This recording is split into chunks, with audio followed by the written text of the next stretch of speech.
কি ব্যাপার কি কইলা কি করে চলে গেছে এটা আমার জানা নাই। উনি চলে গেছে মালয়েশিয়াতে, আমি শুনছি অনেক দালাল থেকে শুনছি উনি কিন্তু বুট যেটাতে ডুবে গেছে বুট, ওই বুটে আমার ছেলে আছে দিয়ে এটা সন্ধান পেয়েছি আমি।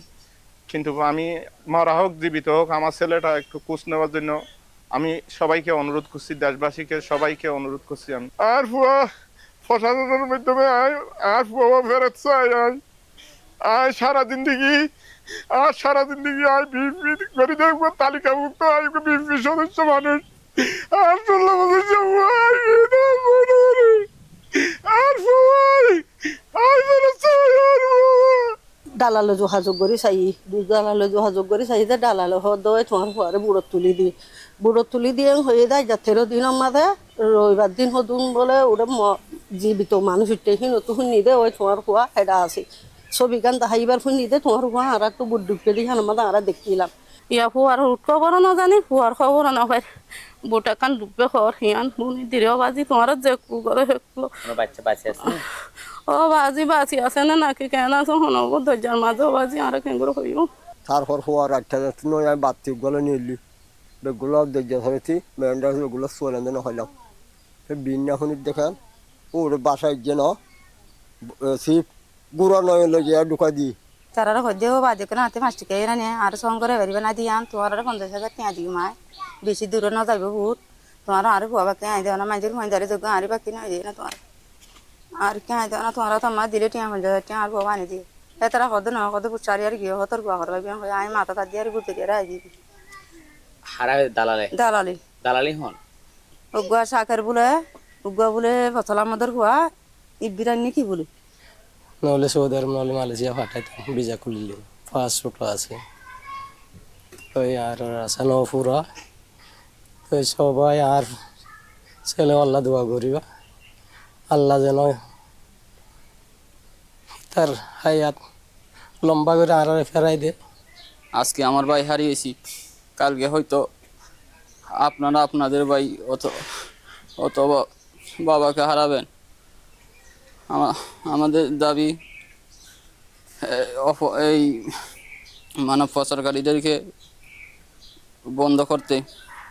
আমার বাইকে শুনছি শাকের মাঝি ডান্ডারে গিয়েছে আর বিভিন্ন দালাল আছে। আমার ভাই যার সাথে যার নেতৃত্বে গেছে তার কথা বলছি আমি, আর অন্য আমি কি বলবো। দালাল মেইন কেরিমারার আসামি আব্দুল্লাহ মিন, তারপরে হরাজিবার আছে তাম্মত মিনারিস্তার, তারপরে জাগিজা আর এলাকার তো আছে শাকের মাঝি, তারপরে আছে হেলাল, বাপর নাম হইল হেলাল বাদে ইব্রাহিম। এখানে শাকের মাঝিকে ধরলে হবে না আর হারেস আর ওই হেলাল এগুলার বললে হবে না, এদের চাইতে বড় বড় বোয়াল মাছ আছে এখানে। বোয়াল মাছ যদি আপনারা যদি গ্রেপ্তার না করেন এখানে মানব পাচার কোনোদিন নির্মূল হবে না।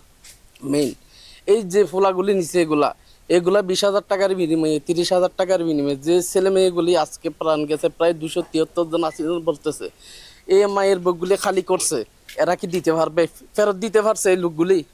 আমি যা খোঁজ খবর নেয় লোকাল এবং আমার 2জন ভাতিজা আছে, 2জন ভাতিজা আরেকজন নাতি, সম্পর্ক নাতি, 1900 প্রায় আমার কুড়াবাজারপাড়া থেকে 4 জন এবং মুন্ডারডিল থেকে প্রায় 24 জন। এখনো আমরা এগুলি খার গেছে এগুলি খোঁজ খবর নিচ্ছি। প্রায় 30 জনের মতো আমার 1 নম্বর ওয়ার্ড থেকে আসছে আর কি, আন্দামান সাগরে যে মারা গেছে ওইখানে আমরা অনুমান করতেছি 30 জনের মতো আছে। এখানে সংঘবদ্ধ চক্র আছে, শাকের মাঝি সহ আরও অনেকে আছে। আমরা এগুলি আমি 4 বছর প্লাস প্রতিনিধি হিসাবে ইউনিয়ন পরিষদের প্রতিনিধি নির্বাচিত প্রতিনিধি হিসাবে ওয়ার্ডের আছে। আমি প্রতিনিয়ত এদের সাথে যুদ্ধ করতেছি এবং এদেরকে বোঝাচ্ছি আদম পাচার নিয়ে বিভিন্ন এনজিও সংস্থা সহ আমরা এখানে বিভিন্ন সভা সেমিনার করে আসতেছি মানুষকে সচেতন করার জন্য। মূলত বেকার সমস্যা থেকে দালালদের কাছে কি হয় প্রলব্ধ হয়ে ওদের যে লোভনীয় অফার দেয়, বেতন বেশি অমুক বেশি বা বিভিন্ন আশ্বাস দিয়ে এরা নিয়ে যাচ্ছে।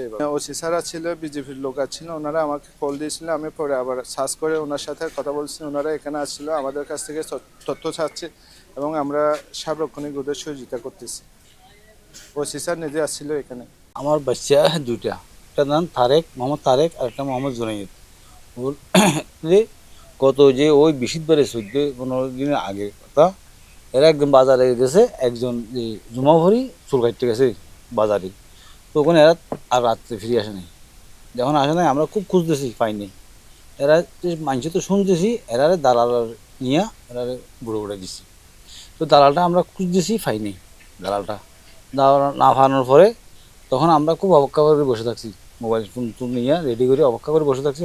যদি কোনো দালালের ফোন ধরে পড়লে আর ফোনে যদি যায় এরা কী করিব, আমরা জানাইব, ফোন দিব, অনেক আবদ দিব তৈরি। তখন ইয়ার পরে যাই এরা বাদে একদিন এই যে 2টা বাজে এই যে অত হেকি বুড়োর ফুয়া এগুলো আর তো আছে ইতে ফোন করছি আর থানার মাঝে লিয়ে এসছি। এন যখন হইয়ে থানা নিয়ে গেছিল। থানার মাঝে লিয়ে এসছি আর দরিয়ে এন যখন হইয়ে তারপরে আমরা তোরা রাইতে 2টা বাজে সিএনসি লেগে থানার মাঝে হাজির পুলিশ হলে কথাবার্তা কইলাম, পুলিশে আর দাহাই তুই তারা তো ফুচার করে দেয় এরা। ওই যে কোন নাকি যে ফিরে আইছে মায়ের মার থেকে যে সাগর থেকে কুল গাছে উঠাইছে ফিরে আইছে, এরা বলছে আমরা আমাদের ফোলাপাইন কই। এরা বলতেছে বুট ডুবে গেছে, ওরা কোথায় গেছে আমি জানি না। তো তুমি কেমনে বাঁচলেন? আমি বাঁচছি ওই যে বুড়োর মানুষ লোক ছিল ওখানে, এরার সাথে আমি একসাথে কি ছিলাম। ইয়ার পরে আমরা জাম মারছে ওই বোধ ধরে থেকে গেছি। একটা তেলের জাহাজ না কি কিসের জাহাজ আমরা জানি না, ও আমরা উদ্ধার করছি। বাসে আছে কি নাই জানো, বাজে আর নজানির আর খবর না ভাই, আর নজানি ফানি জাম মারছে। পুয়া বমি করতে করতে অসুস্থ হয়ে গেছে, ফানি মাছ জাম মারছে। এন্ডিলে আর ফুননি মাইসে তেন্ডিলে জানি দেরিয়া আর তখন আর সগে ন দেখি। আমার স্বামী হচ্ছে যে আমাকে বসে যে আমি চুল কাটতে যাচ্ছি এই বলে চলে গেছে। আমার বাচ্চা এখনো পেটে, সে এখনো জান না তার, সে এখনো দুনিয়া আসে নাই। দুনিয়া না আসার আগে তার বাবা বেঁচে আছে কি বেঁচে নাই আমরা জানি না।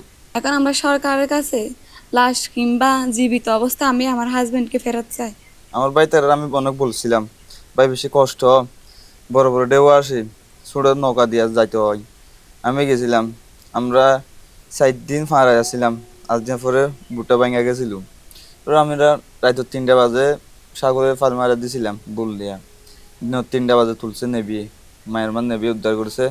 তারপর জিওল দিছিল, জিও 5 বছর জিওল দিছিল। জিওল করে আইছিলাম, আল্লাহ আনছে দেশে, মা বাবু ছেলে ভাই তারা বলছিলাম অনেক, বলার ফলেও বলছি আমরা যাবো না এরকম দিয়ে বিড়ি খেলে কাজ করতাম। আমিও করতাম কাজ, বিড়ি খেলে কাজ করে করে কার ফাঁদে পড়ে গেছে আমার বাড়িটা জানি না, কার ফাঁদে পড়ে গেছে। আর অনেক খোঁজখবর নিতেছি, আজ পাই নাই। মনে হয় কার ফাঁদে গেছে এটা আমরা জানি না স্যার।